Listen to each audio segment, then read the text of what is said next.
জম্মুর জেলে আক্রান্ত হওয়ার পরেই চিকিৎসার জন্য শুক্রবারই চণ্ডীগড়ে আনা হয় পাকিস্তানি বন্দী সানাউল্লাহ রণজয়কে। তার শারীরিক অবস্থা সংকটজনক বলে জানিয়েছেন চিকিৎসকরা। সিটি স্ক্যানে ধরা পড়েছে মস্তিষ্কে গুরুতর আঘাত রয়েছে। শনিবার তাকে স্থানান্তর করা হয় ট্রমা আইসিইউতে। সর্বক্ষণ সানাউল্লাহকে পর্যবেক্ষণ করছে মেডিকেল বোর্ড। জোরদার করা হয়েছে post graduate institute of medical education and রিসার্চের নিরাপত্তাও।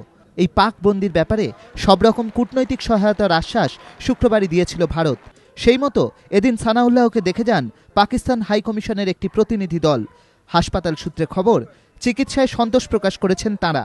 সানাউল্লাহর ওপরে আক্রমণের ঘটনাকে দুঃখজনক বলে জানিয়েছিল ভারত।